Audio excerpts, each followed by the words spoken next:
পাক রব্বুল আলামিন আমাকে আপনাকে আল্লাহর একজন খাঁটি ইমানদার হিসাবে মেহমান হিসাবে আল্লাহ তাআলা আমাকে আপনাকে দুনিয়া থেকে নিয়ে যাবেন সুবহানাল্লাহ। এই জন্য দুনিয়ার মুসলমান ইমানদার, এই দুনিয়াটা আমার আপনার জন্য ধোঁকা, দুনিয়াটা আমার আপনার জন্য ধোঁকা।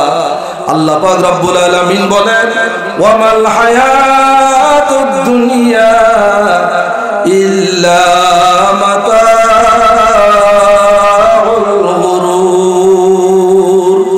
আল্লাহ পাক রব্বুল আলামিন বলেন হে দুনিয়ার মুসলমান ইমানদার, দুনিয়ার হায়াতটা তোমার জন্য ধোঁকা, তোমার ছেলে মেয়ে তোমার জন্য ধোঁকা, তোমার বিবি তোমার জন্য ধোঁকা, তোমার ভাই তোমার জন্য ধোঁকা, তোমার বোন তোমার জন্য ধোঁকা, দুনিয়াতে সবকিছু তোমার জন্য ধোঁকা। এই জন্য দুনিয়ার ভিতরে বুদ্ধিমান মানুষ তো তারা যারা মাওলাকে কখনো ভোলে না, আখিরাতকে কখনো তারা ভোলে না, কবরকে তারা কখনো ভোলে না, আখিরাতের চিন্তাকে তাদের মন থেকে কখনো যায় না। এই জন্য দুনিয়ার মুসলমান ইমানদার পর্দার আলোর অবস্থানত মা বোনরা আপনারা ভালো করে জানিয়ে লইবেন, শুনবেন, এই দুনিয়াটা আমার আপনার জন্য ক্ষণস্থায়ী জায়গা, চিরস্থায়ী না। আমি আপনি চিরস্থায়ী দুনিয়াতে থাকতেও পারবো না, থাকার কোনো অনুমতিও নাই। এই জন্য দুনিয়ার মুসলমান ইমানদার এই দুনিয়ার ভিতরে ভাই ভাইয়ের উপকারে আসবে না, বোন বোনের উপকারে আসবে না, ছেলে ছেলের উপকারে আসবে না, স্বামী স্ত্রীর উপকারে আসবে না। এই জন্য দুনিয়ার মুসলমান ইমানদার আপনারা সকলেই দেখেছেন করোনার ভিতরে বাবা ফেনীর ভিতরে একটা ঘটনা আছে। বাবা একজন কি ছিলেন, অফিসার ছিলেন। ওই বাবা যখন করোনা রোগে আক্রান্ত হয়ে গেল আর ওই বাবাকে ঘরের ভিতরে তালা লাগিয়ে রাখা হলো। সন্তান ওই বাবার কাছে যায় না, সন্তান জানলা দিয়ে সন্তানকে বাবা বলে ডাকে, মেয়েকে মা মা বলে ডাকে। ওই বাবা কি করে না, বাবার লাগে ছেলে আর সাড়া দেয় না, মেয়েটাও আর সাড়া দেয় না। ওই ছেলে বলে আব্বু আপনার ডাকে যদি আমি সাড়া দেই, আপনার কাছে যদি যাই তাহলে তো আমি নিজেও করোনা রোগী হয়ে যাব। মেয়ে বলে আব্বু আপনার ডাকে যদি সাড়া দেই আর আপনার কাছে যদি আমি যাই আমিও তো করোনা রোগে আক্রান্ত হয়ে যাব। এইভাবে ওই অভিযান লোকটি বুদ্ধিজীবী মানুষটি ওই রুমের ভিতরে একা একাই মারা গিয়েছে। এক ঢোক পানি পান করার জন্য কোনো মানুষ তার কাছে ছিল না। এই জন্য দুনিয়ার মুসলমান ইমানদার এই দুনিয়ার ছেলে মেয়েগুলো আমার না, এই টাকা পয়সা গুলো আমার না, আমার ভাই আমার না, আমি নিজেও তো আমার না। ঠিক না ঠিক বলেন? আমার ভাই আমার কোনো কাজে আসবে না, আমার বোন কোনো কাজে আসবে না। এই জন্য এক আল্লাহ বলি বলতেছেন ওরে দুনিয়ার মুসলমান ইমানদার, দুনিয়া কার জন্য তুমি পাগল হইলা, যার জন্য পাগল হইলা এটা তোমার জন্য কখনোই পাগল না। ওরে বান্দা তুমি মরিয়া দেখো, আমি যদি মারা যাই, আপনি যদি মারা যান, রাত্রের বেলা ঘরের ভিতরে যদি আমার রূহটা যদি চলে যায় তাহলে আমার বিবি বলবে তাড়াতাড়ি লাশটাকে ঘর থেকে বাহির করো, মসজিদ থেকে ইমাম সাহেবকে ডাকে আনিয়া ওই লাশটাকে ঘর থেকে বাহির করো। সন্তানগুলো বলবে আমার বাবার লাশটা তাড়াতাড়ি ঘর থেকে বাহির করো, তাকে গোসলের ব্যবস্থা করো, কাফনের ব্যবস্থা করো, জানাজার ব্যবস্থা করো, কবরের ব্যবস্থা করো। আর তাকে ঘরের ভিতরে রাখা হবে না। আর দেখা যায় বিবিটা আর পরের দিন ওই রুমের ভিতরে একা একা রুমের ভিতরে ঢুকে না। যেই বিবিটা কি করলো, যেই স্বামীটা বিবির জন্য এত পরিশ্রম করলো, যেই স্বামীটা বিবির জন্য এত পরিশ্রম করলো, এত কষ্ট করলো, ওই বিবিটা পরের দিন যেই স্বামী রুমের ভিতরে ছিল মারা গিয়েছে, বিবি আর দিনের বেলা রুমের ভিতরে যায় না। বলা হয় কেন তুমি রুমের ভিতরে যাও না?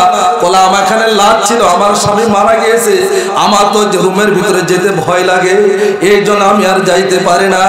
ওরে দুনিয়ার মুসলমান ইমানদার, আমি আপনি একটু লক্ষ্য করি, যে বিবির জন্য যে ছেলে মেয়ের জন্য দুনিয়ার এত পরিশ্রম করলাম, এত কষ্ট করলাম, আমি যখন মারা গেলাম, আমি আপনিও মারা গেলেন, ওই বিবি কি করেন আমাকে 5টা মিনিটের জন্য আর রুমের ভিতরে রাখে না, ঘরের ভিতরে রাখে না, তাড়াতাড়ি কি করে বের করে দাও, বের করে দাও। ঠিক না ঠিক বলেন? রাখে আর রুমের ভিতরে কখনো রাখবে না, তাড়াতাড়ি বাহির করে দাও, মসজিদ থেকে খাটিয়ে এনে গোসল করে তাড়াতাড়ি কবরস্থ করে দাও। আর রাখার কোনো সুযোগ নাই। এই জন্য আল্লাহ বলতেছেন পাগল মন আমার তুমি কাল্লা গিয়া করলা রে সুখের ঘর। পাগল মন আমার তুমি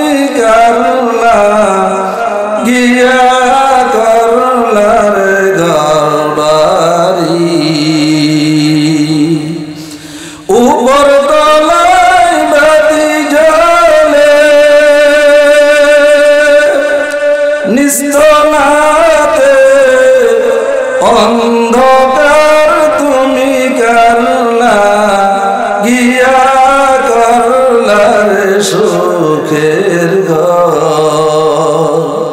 তুমি কার লাগিয়া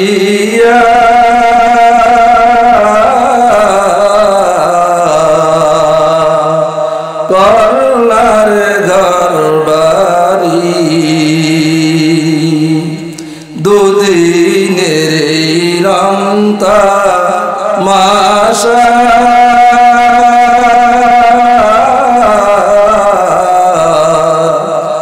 আর যত স্বপ্ন আশা সমায়ন রয়ে যাবে শুধু মাটির ঘর পাগল মন আমার তুমি করলা গিয়া করলার সুখের ঘর তুমি করলা গিয়া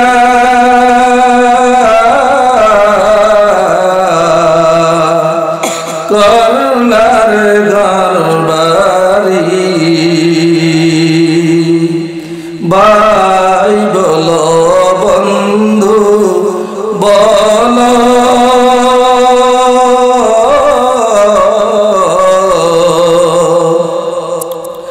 নয়তো কেউ আপন তোমার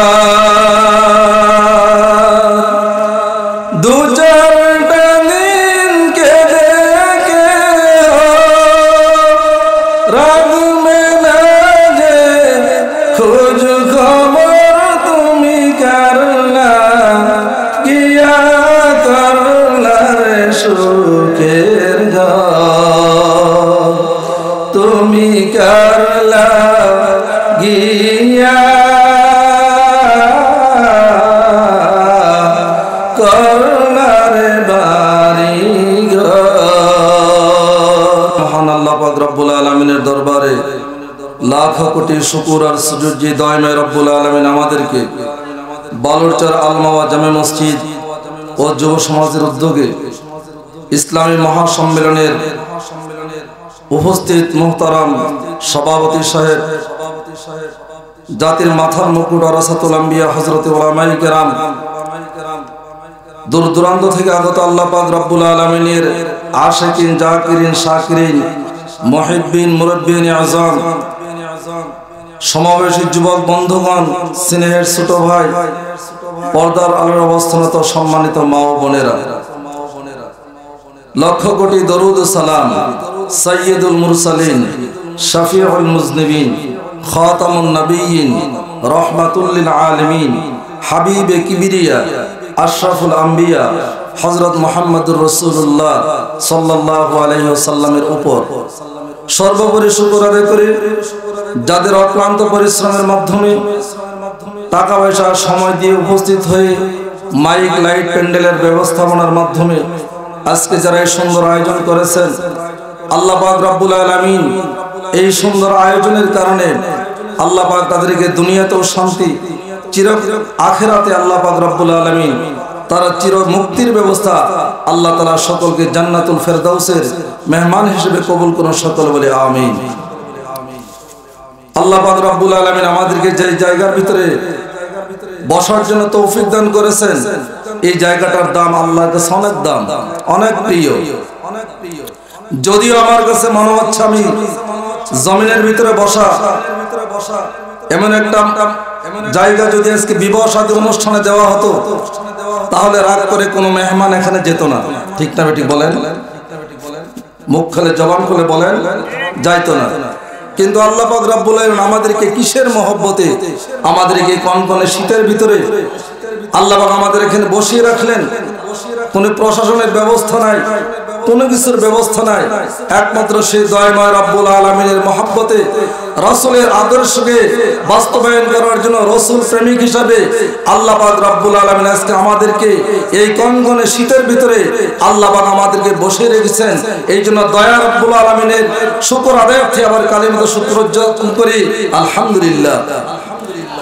দয়ার নবী বলেন, লা ইয়াকুদু কওমুন ইয়াযকুরুনাল্লাহ তাআলা ইল্লা হাফাযহুমুল মালায়েকা ওয়া গাশিয়াতুহুমুর রাহমা ওয়া নাযালাত আলাইহিমুস সাকিনাহ ওয়া যাকারাহুমুল্লাহু ফী মান ইনদা। আল্লাহর নবী বলেন, যে জায়গার ভিতরে কোরআন এবং হাদিসের আলোচনা করার জন্য, শুনবার জন্য যেই মানুষগুলো একত্রিত হয়েছেন, একই জায়গার ভিতরে সমাবেতভাবে বসতে পেরেছেন, আল্লাহর নবী বলেন, মেসাল দিয়েছেন, দুনিয়ার ভিতরে কোনো বিবাহের অনুষ্ঠান হলে সেখানে ভিডিও ধারণ করা হয়, কোনো অনুষ্ঠানের ভিতরে ভিডিও ধারণ করা হয়, আর ওই ভিডিওগুলোকে অনুষ্ঠানের পর আমরা কি করি, টেলিভিশনের মাধ্যমে, সেটের মাধ্যমে সেগুলো আমরা সকলেই দেখি।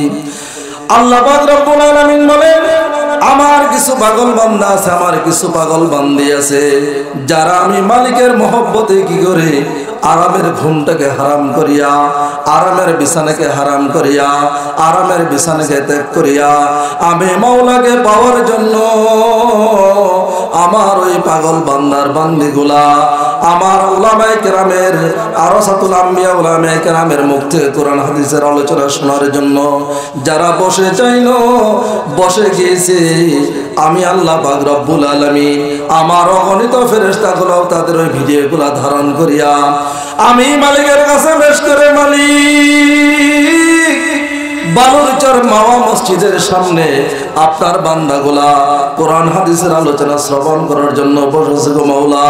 আল্লাহ পাক রব্বুল আলামিন বলবেন, ও আমার ফেরেশতারা বলো, আমার বান্দারা এই ঠান্ডা কনকনে শীতের ভিতরে তারা এখানে বসে আছে, তাদের কোনো ভয় ভীতি আছে কিনা? আল্লাহর ফেরেশতারা বলবে, না মালিক, কোনো ভয় ভীতি নাই, দুনিয়ার কাউকে ভয় করে না গো মাওলা, আপনার ভয় অন্তরে থাকার কারণে জান্নাতের মেহমান হওয়ার জন্য মাওলা গো তারা এই জন্য একত্রিত হয়েছে। আল্লাহ পাক রব্বুল আলামিন তো অন্তর্যামী, সবকিছুই জানেন। আল্লাহ পাক রব্বুল আলামিন ফেরেশতাদেরকে বলবে, আমার ফেরেশতারা, আমার বান্দার আগে আমি আল্লাহকে দেখেছি নাকি? না মাওলা, জীবনে তো তারা আপনাকে কখনোই দেখে নাই। আল্লাহ পাক রব্বুল আলামিন বলবেন, আমার ফেরেশতারা, আমার ওই বান্দার বান্দিগুলা কি জান্নাত দেখেছে? মাওলা, জান্নাতও তারা দেখে নাই। আমার ওই বান্দাগুলা কি জাহান্নাম দেখেছে? না মালিক, জাহান্নামও তো দেখে নাই। আল্লাহ পাক রব্বুল আলামিন বলবেন, ফেরেশতারা বলো, তারা কি কারণে আজকে ঠান্ডা কনকনে শীতের ভিতরে বসে আছে? আল্লাহর ফেরেশতারা বলে, মালিক, আপনাকে পাওয়ার জন্য, জাহান্নাম থেকে বাঁচার জন্য, জান্নাতের মেহমান হওয়ার জন্য মালিক আপনার জন্য তারা বসে আছে। আল্লাহ পাক রব্বুল আলামিন ফেরেশতাদেরকে বলবেন, ও আমার ফেরেশতারা বলো, আমি আল্লাহ পাক রব্বুল আলামিন তাদের জন্য কি পুরস্কার দিতে পারি?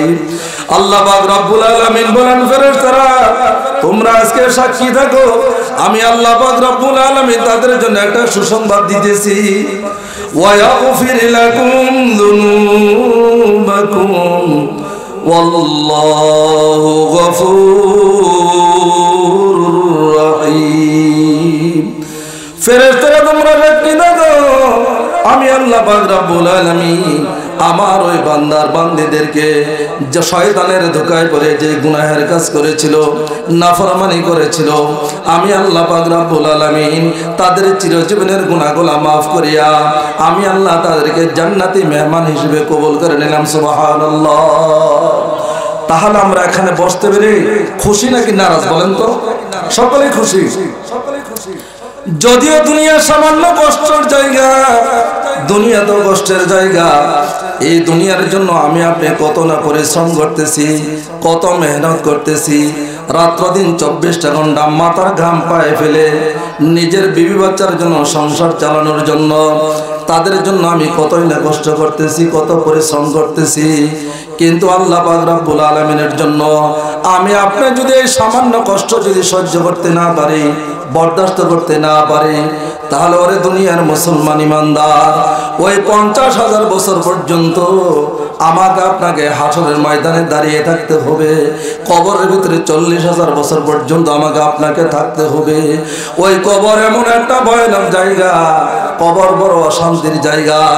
এই জন্য দুনিয়ার মুসলমান ইমানদার যেখানে কোরআনের আলোচনা করা হয়, যারা কোরআনের আলোচনা করে, যারা কোরআনের আলোচনা শ্রবণ করে, এখানে থাকার দ্বারা পয়গম্বর বলেছেন দুইটা কি আছে, লাভ আছে।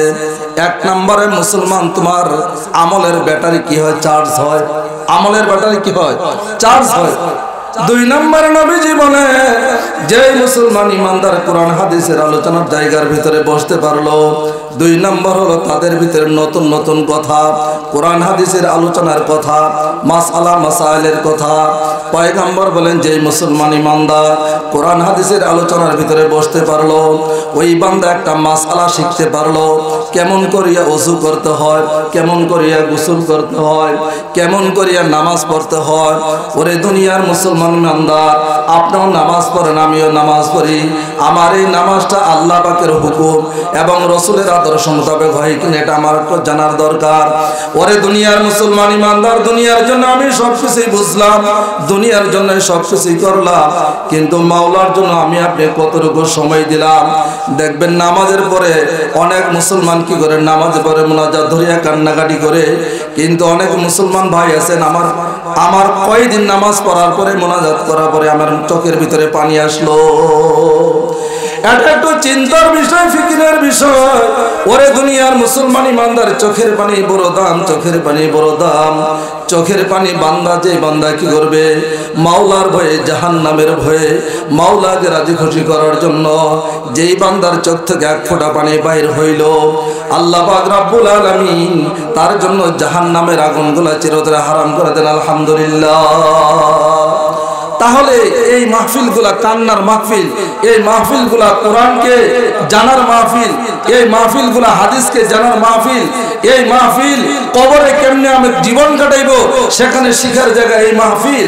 হাসরের ময়দানে 50,000 বছর পর্যন্ত আমি আপনি কেমনে দাঁড়িয়ে থাকবো, এই মাহফিল আমাকে এটাই শিক্ষা দেয়। এজন্য আল্লাহ পাক রব্বুল আলামিন আমার তেলাওয়াতকৃত আয়াতে সূরা লুকমানে আল্লাহ পাক এই কথাই বলতেছেন, আলিফ লাম মিম। এই আয়াত, এই হরফগুলোর অর্থ একমাত্র মালিকই ভালো জানেন। তিলকা আয়াতুল কিতাবিল হাকীম। আল্লাহ পাক বলেন এই কিতাবটা হলো হিকমতপূর্ণ কিতাব, হুদাউ ওয়া রাহমাতাল লিল মুহসিনিন। আল্লাহ পাক রব্বুল আলামিন বলেন ওরে দুনিয়ার মুসলমান, হেদায়েত আর রহমত তাদের জন্য যারা আমি মালিকের বান্দা বনতে পারলো, যারা আমি মালিকের বান্দা হতে পারলো, যারা আমি মালিকের হুকুম মতো চললো, যারা আমি মালিকের কথা মতো জীবন যাপন করলো। ওই বান্দা দুনিয়াতে নিজের ইচ্ছা মতো চলে নাই, ওই বান্দা নিজের খুশি মতো কখনোই চলে নাই। ওই বান্দা আমি মাওলার জন্যই পাগল ছিল। ওই বান্দাটা হলো মুহসিন, আর ওই মুহসিন বান্দার উপরে আমি আল্লাহ পাকের হেদায়েত, আমি আল্লাহ পাকের রহমত তার উপরে সবসময় বর্ষিত হতেই থাকি। আল্লাহ পাক রব্বুল আলামিন বলেন ওই সমস্ত মুহসিন বান্দাদের জন্য তিনটা কি আছে, গুণ আছে। আল্লাযীনা ইউকিমুনাস সালাহ। আল্লাহ পাক রব্বুল আলামিন বলেন ওই মুহসিন বান্দাদের এক নাম্বার গুণ হলো ওই বান্দারা কখনো নামাজ ছাড়ে না, ওই বান্দা কখনো নামাজ তরক করে না, ওই বান্দা কখনো নামাজ ছেড়ে দেয় না। আমার ওই নেককার বান্দাগুলা, আমার ওই নেককার বান্দিগুলা আমার তারা কি করে না, কখনো হুকুমকে তারা অমান্য করে না, আমি মালিকের নামাজ কখনো তরক করে না। তাহলে মুহসিন বান্দাদের তিনটা গুণ। এক নাম্বার গুণ হলো বান্দা কি করে, নামাজ কখনো ছাড়ে না। মুহসিন বান্দা নামাজ কখনো ছাড়ে, নামাজ কখনো ছাড়ে না। যারা মুহসিন বান্দা হবে, মালিকের বান্দা হবে, যেই বান্দাকে আল্লাহ পাক রব্বুল আলামিন বলেন, দেখেন আজকে কোন মানুষ যদি কি হয়, একজন নেতার যদি বন্ধু হয়, আর ওই নেতা যদি কি হয় প্রাইম মিনিস্টার হয়, আর ওই প্রাইম মিনিস্টারের সঙ্গে যদি তার বন্ধু যদি কি করে ওই সংসদ ভবনে যদি যেতে চায়, ওই গেটের ভিতরে দারোয়ান তাকে তাকে নিষেধ করা হয়।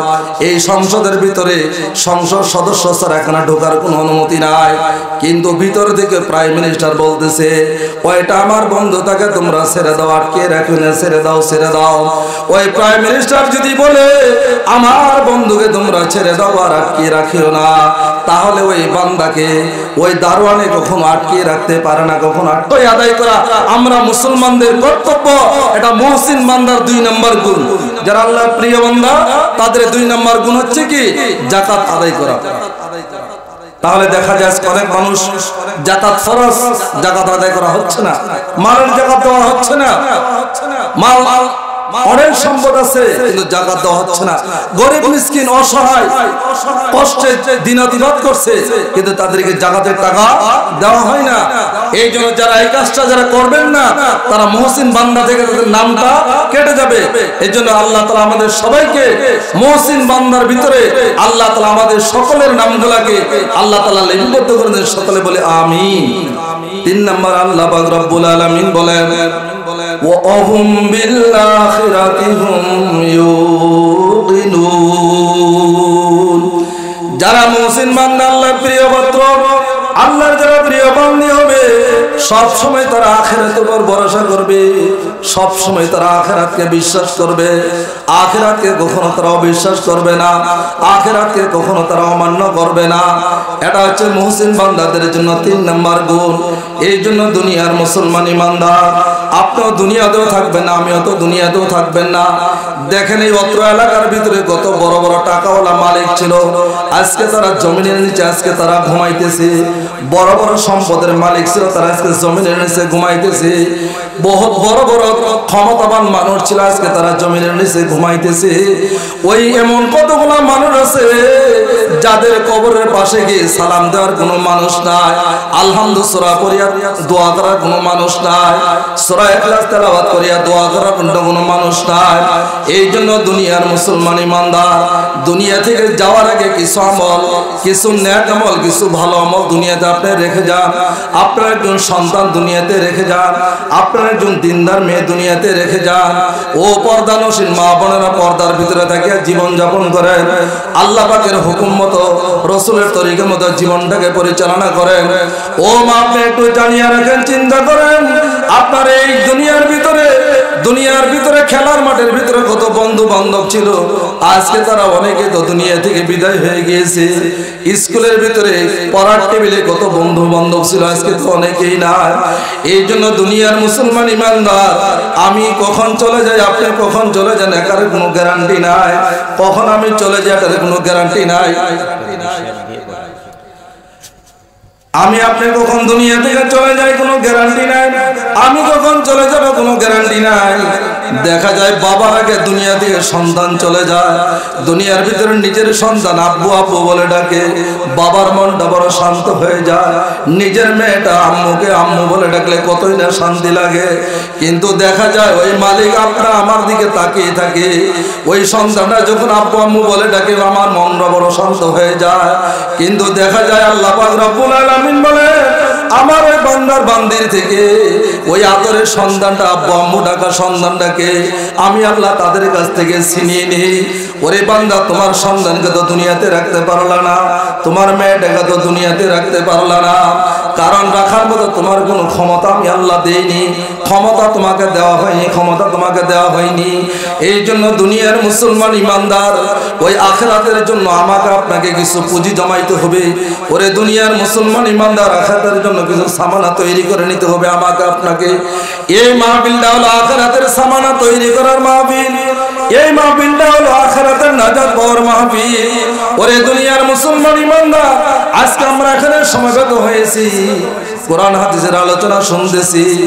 মাওলা যদি আমার হায়াত যদি বাকি না রাখে আর আমি যদি চলে যাই, আর যাওয়ার পরে মালিক যদি আমাকে রূহটাকে যদি নিয়ে যায়, তাহলে আল্লাহ পাক রব্বুল আলামিন এই মাহফিলে আসার কারণে, কোরআন হাদিসের আলোচনা শ্রবণ করার কারণে আল্লাহ পাক রব্বুল আলামিন আমাকে আপনাকে আল্লাহর একজন খাঁটি ইমানদার হিসাবে, মেহমান হিসাবে আল্লাহ তাআলা আমাকে আপনাকে দুনিয়া থেকে নিয়ে যাবেন। সুবহানাল্লাহ। এই জন্য দুনিয়ার মুসলমান ইমানদার এই দুনিয়াটা আমার আপনার জন্য ধোঁকা, দুনিয়াটা আমার আপনার জন্য ধোঁকা। আল্লাহ পাক রব্বুল আলামিন বলেন ওয়ামাল হায়াতুদ দুনিয়া ইল্লা মাতাউল গুরুর। আল্লাহ পাক রব্বুল আলামিন বলেন হে দুনিয়ার মুসলমান ইমানদার, দুনিয়ার হায়াতটা তোমার জন্য ধোঁকা, তোমার ছেলে মেয়ে তোমার জন্য ধোঁকা, তোমার বিবি তোমার জন্য ধোঁকা, তোমার ভাই তোমার জন্য ধোঁকা, তোমার বোন তোমার জন্য ধোঁকা, দুনিয়াতে সবকিছু তোমার জন্য ধোঁকা। এই জন্য দুনিয়ার ভিতরে বুদ্ধিমান মানুষ তো তারা যারা মাওলাকে কখনো ভোলে না, আখিরাতকে কখনো তারা ভোলে না, কবরকে তারা কখনো ভোলে না, আখিরাতের চিন্তাকে তাদের মন থেকে কখনো যায় না। এই জন্য দুনিয়ার মুসলমান ইমানদার পর্দার আলোর অবস্থানরত মা বোনরা আপনারা ভালো করে জানিয়ে লইবেন, শুনবেন, এই দুনিয়াটা আমার আপনার জন্য ক্ষণস্থায়ী জায়গা, চিরস্থায়ী না। আমি আপনি চিরস্থায়ী দুনিয়াতে থাকতেও পারবো না, থাকার কোনো অনুমতিও নাই। এই জন্য দুনিয়ার মুসলমান ইমানদার এই দুনিয়ার ভিতরে ভাই ভাইয়ের উপকারে আসবে না, বোন বোনের উপকারে আসবে না, ছেলে ছেলের উপকারে আসবে না, স্বামী স্ত্রীর উপকারে আসবে না। এই জন্য দুনিয়ার মুসলমান ইমানদার আপনারা সকলেই দেখেছেন করোনার ভিতরে বাবা ফেনীর ভিতরে একটা ঘটনা আছে। বাবা একজন কি ছিলেন, অফিসার ছিলেন। ওই বাবা যখন করোনা রোগে আক্রান্ত হয়ে গেল আর ওই বাবাকে ঘরের ভিতরে তালা লাগিয়ে রাখা হলো। সন্তান ওই বাবার কাছে যায় না, সন্তান জানলা দিয়ে সন্তানকে বাবা বলে ডাকে, মেয়েকে মা মা বলে ডাকে। ওই বাবা কি করে না, বাবার ডাকে ছেলে আর সাড়া দেয় না, মেয়েটাও আর সাড়া দেয় না। ওই ছেলে বলে আব্বু আপনার ডাকে যদি আমি সাড়া দেই, আপনার কাছে যদি যাই তাহলে তো আমি নিজেও করোনা রোগী হয়ে যাব। মেয়ে বলে আব্বু আপনার ডাকে যদি সাড়া দেই আর আপনার কাছে যদি আমি যাই আমিও তো করোনা রোগে আক্রান্ত হয়ে যাব। এইভাবে ওই অভিযান লোকটি বুদ্ধিজীবী মানুষটি ওই রুমের ভিতরে একা একাই মারা গিয়েছে। এক ঢোক পানি পান করার জন্য কোনো মানুষ তার কাছে ছিল না। এই জন্য দুনিয়ার মুসলমান ইমানদার এই দুনিয়ার ছেলে মেয়েগুলো আমার না, এই টাকা পয়সাগুলো আমার না, আমার ভাই আমার না, আমি নিজেও তো আমার না। ঠিক না ঠিক বলেন? আমার ভাই আমার কোনো কাজে আসবে না, আমার বোন কোনো কাজে আসবে না। এই জন্য এক আল্লাহ ওলি বলতেছেন, ওরে দুনিয়ার মুসলমান ইমানদার, দুনিয়া কার জন্য তুমি পাগল হইলা? যার জন্য পাগল হইলা এটা তোমার জন্য কখনোই পাগল না।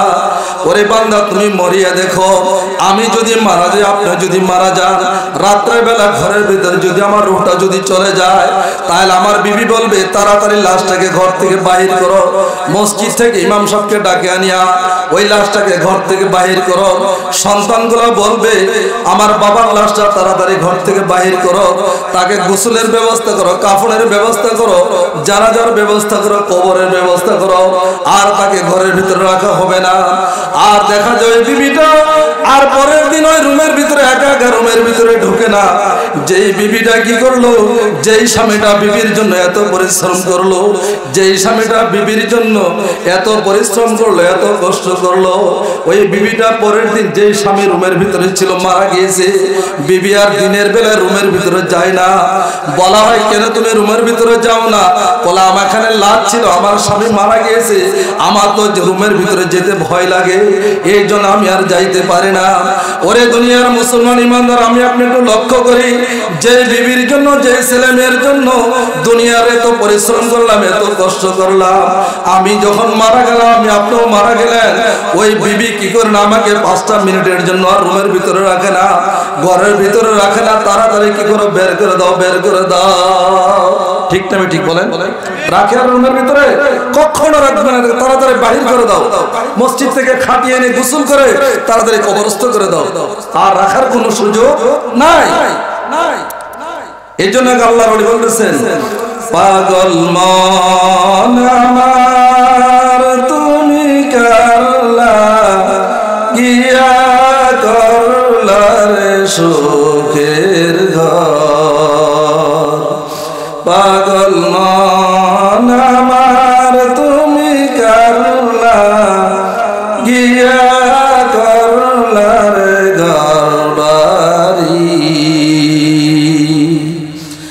উপর তলায় বাতি জ্বলে নিস্তলাতে অন্ধকার তুমি কারলা গিয়া করলা রে সুখের ঘর। তুমি কারলা গিয়া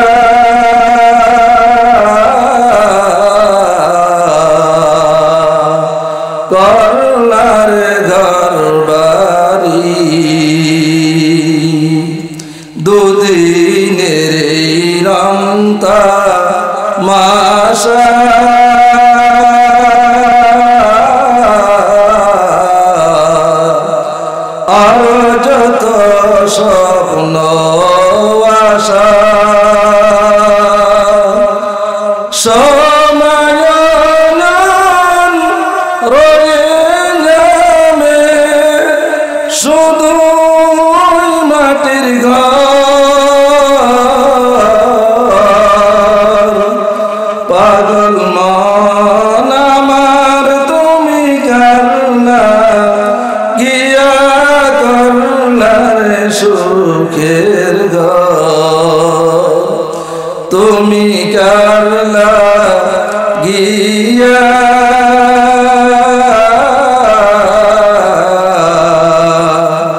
করলার ঘর বাড়ি ভাই বলো বন্ধু বলো